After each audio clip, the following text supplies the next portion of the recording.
I'm Elizabeth Wilson, and the author of a crime novel, War Damage.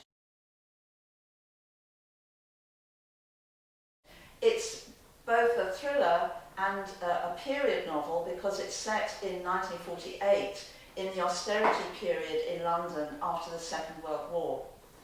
And this was a fascinating period because it was so full of conflict and contradiction between the Labour government trying to introduce progressive reforms, the National Health Service and so on, and a tremendous mood of pessimism and disappointment that although Britain had won the war, we seemed to be so poor and to have so many shortages.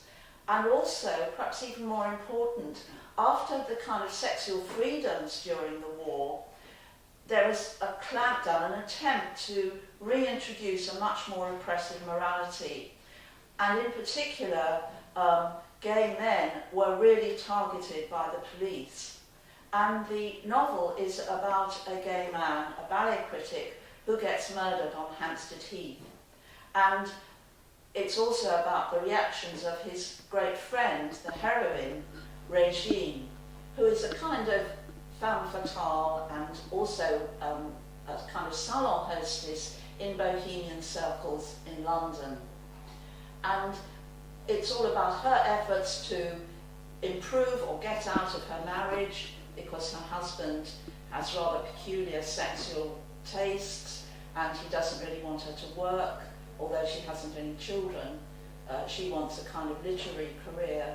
And it's also about the efforts of people to forge a different kind of life at that time, and particularly people in the arts.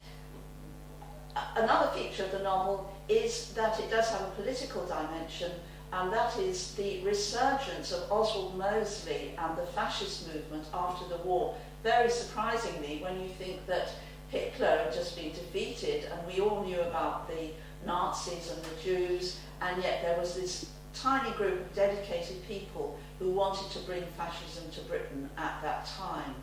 And it's about what leads people to be so extreme, about extremists, and what fuels that kind of obsession. Partly because the murder takes place on Hampstead Heath becomes a kind of character in the novel in all its different moods and in its wounded state after the war, when there were large parts of it people couldn't go on.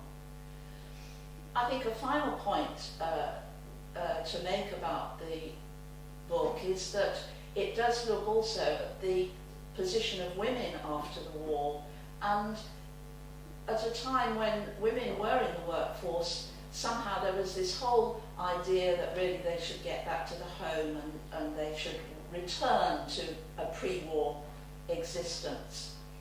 And finally, I suppose it has a kind of film noir atmosphere. Perhaps that's a bit of a cliche film noir, but I think it's a meaningful cliche, because just as in American films after the war, the film noir films, there's this clash between victory and wealth. These are, certainly America was a very wealthy country, and the impoverished ideals and the sense of disappointment and failure and sexual decadence, really. And I think the same is true of Britain at this period, culturally and romantically, really, or sexually.